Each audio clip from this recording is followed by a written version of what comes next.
Comissão de Constituição e Justiça define como será a discussão do parecer favorável à reforma da Previdência.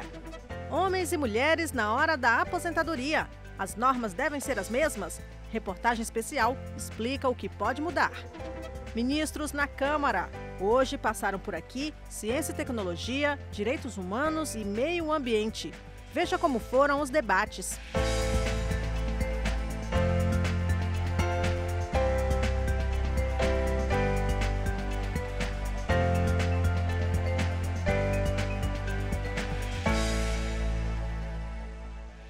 Deputados da Comissão de Constituição e Justiça e líderes partidários definiram nesta quarta, em reunião com o presidente do colegiado, deputado Felipe Francischini, os procedimentos para a votação da reforma da Previdência na próxima semana. A CCJ analisa a constitucionalidade da reforma proposta. Será convocada uma reunião extraordinária da comissão para o início do debate na segunda-feira, a partir das 14h. O tempo de fala de cada parlamentar foi reduzido para permitir que mais deputados falem. Assim, os parlamentares membros da CCJ terão 10 minutos e os não membros terão 5 minutos cada, limitados ao máximo de 20 deputados não membros. Segundo a líder do governo no Congresso, deputada Joyce Hasselmann, a ideia é fazer a discussão na segunda-feira, mesmo que o debate avance pela madrugada, e votar o texto já na terça-feira, por causa do feriado da Semana Santa. Mas a liderança da minoria diz que não há acordo. O vice-líder, José Guimarães, diz que vários partidos, entre eles o PT e o PDT, vão apresentar voto em separado. Agora nós vamos falar sobre um ponto da reforma da Previdência que afeta diretamente a maior parte da população brasileira. Será que as mulheres devem ter as mesmas regras de aposentadoria dos homens? De acordo com a regra geral proposta pelo governo, a idade para elas vai continuar menor que a dos homens. Mas existem exceções. Para os trabalhadores e trabalhadoras rurais, a idade de aposentadoria passa a ser a mesma. Para professores e professoras, também vai ser igual. Para os policiais, também fica igual, depois da transição. Afinal de contas, homens e mulheres devem ser tratados do mesmo jeito na hora da aposentadoria ou não? As opiniões se dividem. Se você tiver uma noção da trabalhadora urbana, por exemplo, nós vamos ver que as mulheres trabalham em média 50 horas e os homens trabalham em média 40 horas. Então, portanto, uma das únicas políticas que existem para tentar superar uma desigualdade no mundo do trabalho, que é as regras diferenciadas para as mulheres, para ter acesso à aposentadoria, o governo está destruindo. Eu acho que tem que ser igual. Eu defendo que progressivamente a gente consiga chegar numa idade mínima igual para homens e mulheres em tudo. Não é na Previdência que a gente tem que fazer esse ajuste da sociedade em que a mulher tem que ter dupla, tripla jornada. Eu acho que a gente tem que ajustar isso em casa, ajustar isso na nossa educação. A gente tem que mudar os hábitos, né? Os homens têm que mudar, as mulheres têm que mudar, e não é a Previdência que serve para isso. Mundo afora, os países têm soluções diversas.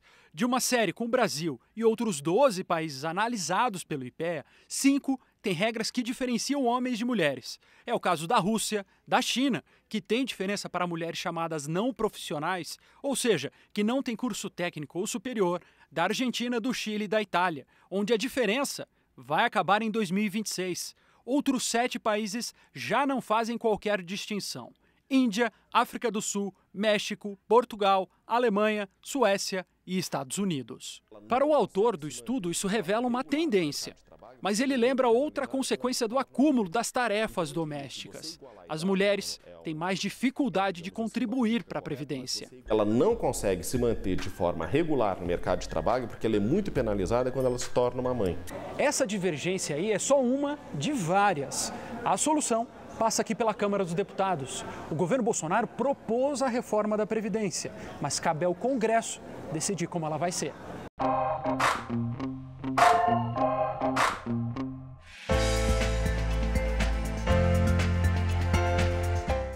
Esta semana, as comissões da Câmara estão recebendo vários ministros.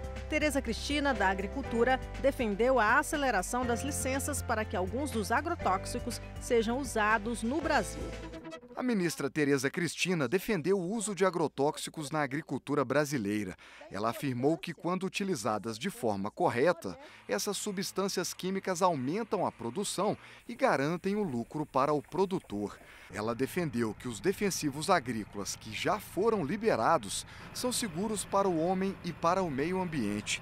Tereza Cristina também comentou sobre o desaparecimento das abelhas no Brasil, que traz graves problemas para o ser humano, para o meio ambiente e para a agricultura.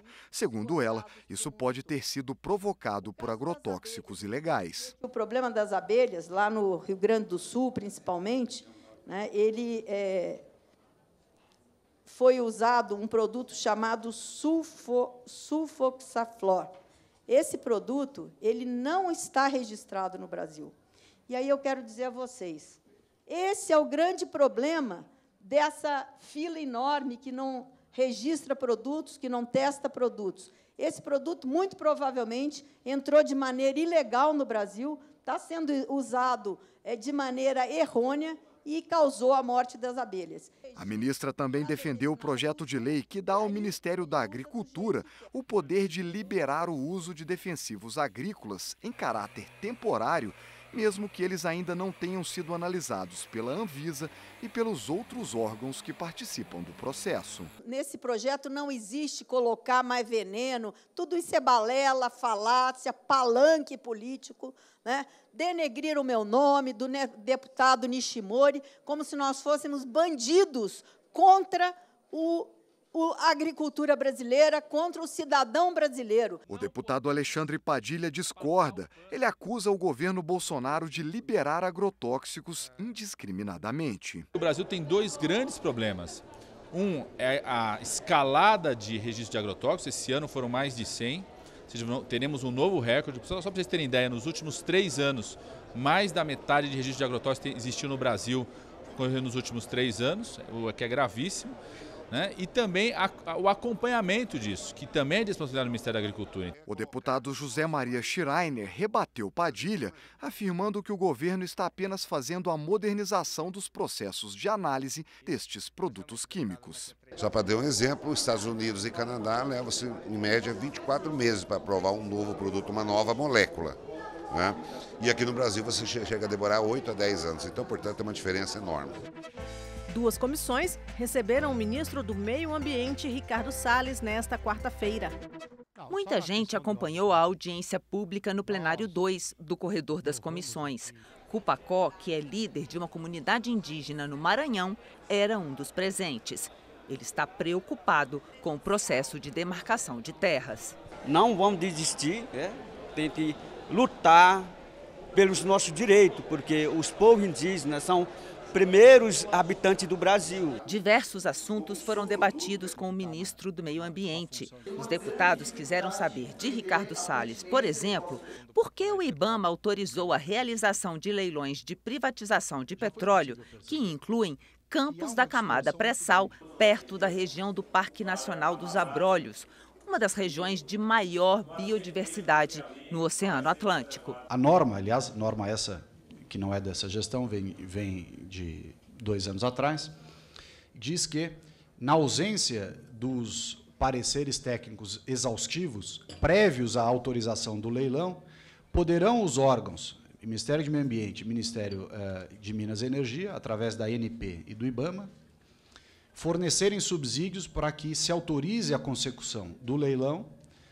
e, a partir do bom sucesso, eventualmente da venda dos lotes em leilão, aquele que for licenciar a atividade, aí sim fará o licenciamento completo. Ou seja, não há dispensa de licenciamento. Se houver aquisição dos lotes no leilão, aquele que os adquirir terá, e saberá disso desde o primeiro momento, terá de fazer o licenciamento. E esse licenciamento pode ser até que resulte no impedimento. Raul Vale, representante da ONG WRI Brasil, organização não governamental que colabora com a preservação do meio ambiente nos países em que atua, vê nessa atitude do Ministério um retrocesso. A decisão do IBAMA deu um passo atrás. Voltou a abrir a possibilidade de leilão de uma área que não se sabe se poderá ser efetivamente explorada. Isso gera insegurança.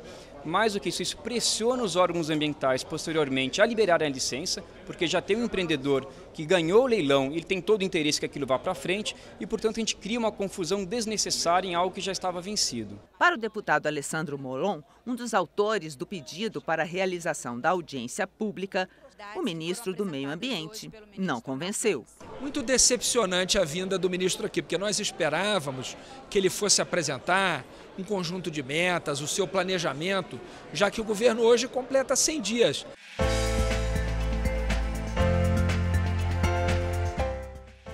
Damares Alves, ministra dos Direitos Humanos, falou à comissão que trata do mesmo assunto. O tema da audiência com a ministra foi o funcionamento dos conselhos da sociedade civil no Executivo.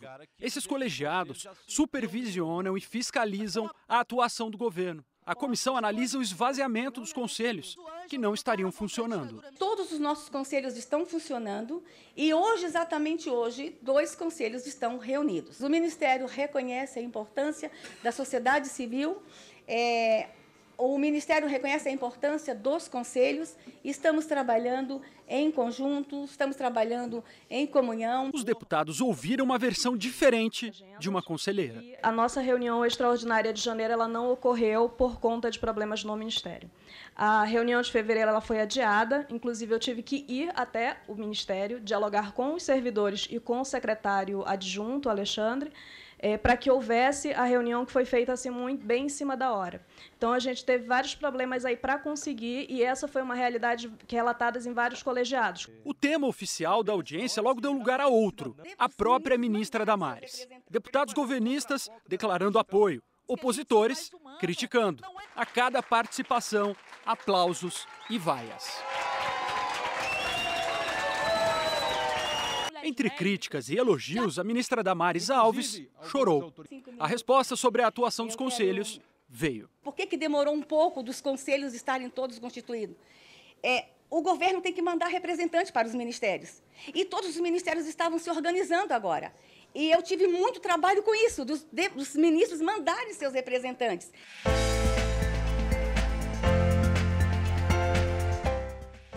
Na Comissão de Ciência e Tecnologia, foi recebido o ministro dessas áreas, Marcos Pontes. Brasil e Estados Unidos assinaram em março o acordo que protege tecnologia americana em foguetes e satélites lançados pelo Centro de Alcântara, no Maranhão. O governo calcula que o centro pode render mais de 3,5 bilhões de dólares por ano. O primeiro acordo tinha sido assinado no ano 2000, mas foi rejeitado pelo Congresso Nacional. Na época, os parlamentares consideraram que o texto não garantia a soberania do Brasil. 3 comissões da Câmara se reuniram para ouvir explicações do ministro Marcos Pontes sobre o acordo deste ano. O Brasil, com o Centro Espacial de Alcântara, tem a intenção de lançar foguetes e satélites de várias empresas de vários países internacionais. Só que 80% desses foguetes e satélites têm peças americanas. E por contrato, é importante que os Estados Unidos permitam que o Brasil lance esses foguetes. Parlamentares do Maranhão e de outros estados ressaltaram que apoiam o centro de lançamento, mas questionaram a viabilidade comercial do projeto e pediram garantias para as comunidades, para o meio ambiente e patrimônio cultural. Se Alcântara é o melhor lugar do mundo para se lançar foguetes, precisa ser o melhor lugar do mundo para se viver. Precisa ter direitos, precisa se implementar um projeto que não esteja divorciado, em desacordo com a comunidade local, com as comunidades quilombolas e nem apartado de um processo de desenvolvimento do Estado do Maranhão e também do município de Alcântara. Isso está naquela fase 2, em que a gente vai fazer o projeto propriamente dito, conversar com todas as comunidades, colocar tudo isso, resolver os problemas antigos. Existem esses problemas, como resolver esses problemas? A gente tem que colocar tudo isso em perspectiva clara, sabe? Resolver de vez e definir. É viável? As versões anteriores do acordo, a medida provisória que extingue a empresa criada com a Ucrânia para lançamento de foguetes de Alcântara, foram lembradas. O acordo anterior já tem 18 anos, ele foi rejeitado, o Congresso não o aprovou. E com a ajuda, sabe de quem? Do deputado Jair Bolsonaro, Em dois depoimentos dele na tribuna da Câmara, um em 6 de setembro de 2001 e outro em 13 de setembro de 2001, ele coloca sua objeção à aprovação daquele acordo por motivos que nós estamos colocando em relação a esse acordo que foi assinado por ele com o presidente dos Estados Unidos. O ministro disse que o texto atual é diferente do acordo anterior e garantiu que preservará a soberania brasileira. Nós temos acesso a todas as áreas controladas, as áreas restritas, a qualquer setor do centro. As nossas equipes de serviço têm acesso a qualquer área do centro. É importante lembrar também que qualquer coisa que seja trazida para o Brasil tem que ser inspecionada pelas autoridades brasileiras. A gente tem o controle o tempo todo. A gente tem o direito de recusar qualquer coisa. Respondendo perguntas de deputados, o ministro ainda pediu apoio para aumentar o orçamento de ciência e tecnologia e se posicionou sobre polêmicas. Sobre essa questão de terra plana, essas coisas, eu às vezes me dá até dor no estômago quando eu ouço um negócio desse tipo de coisa, né? Porque gente, tem que usar a ciência e tecnologia, tem que pensar em coisas que existem, em evolução, em ciência e tecnologia, como que a ciência e tecnologia pode ser usada para o dia a dia das pessoas, para a qualidade de vida, para a preservação ambiental, entendeu? Tem que pensar em ciência e tecnologia da maneira que é ciência e tecnologia, baseado em fatos, baseado em pesquisas. Para alguns parlamentares, a audiência deixou claro que o acordo com os Estados Unidos é vantajoso. A base militarmente só pode ser usada pelo Brasil, por mais ninguém. Agora, que vantagem vai ter?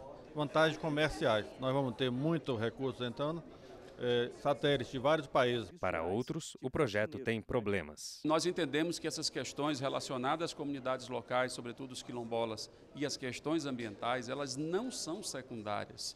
É preciso que antes de decidir um acordo de tamanha envergadura, que primeiro a gente resolva isso. O governo ainda não encaminhou o acordo para aprovação do Congresso.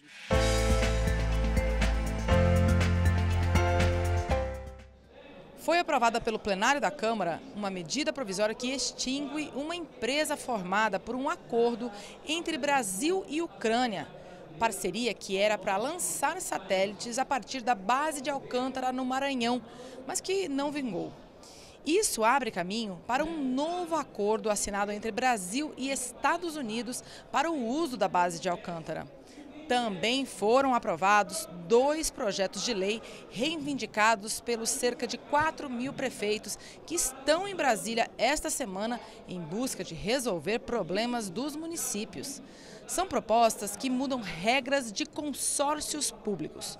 Ou seja, de quando municípios ou estados se juntam para oferecer um serviço ou realizar uma ação coletiva.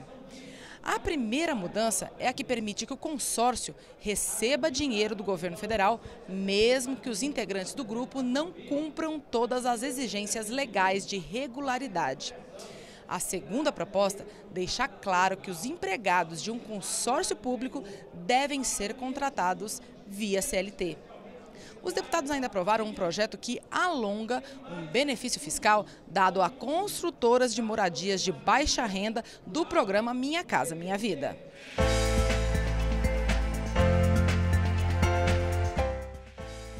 Na marcha dos prefeitos a Brasília, o presidente em exercício da Câmara defende descentralização de recursos da União em favor dos municípios.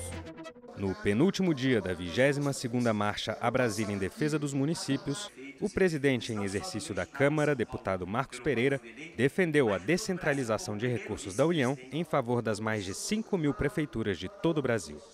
O deputado, que é primeiro vice-presidente da Câmara, assume o comando da casa durante viagem oficial do presidente Rodrigo Maia aos Estados Unidos. Apoiamos a fala do ministro Paulo Guedes, que diz 70% dos fundos, dos royalties do petróleo, do pré-sal, para os municípios e 30% para a União.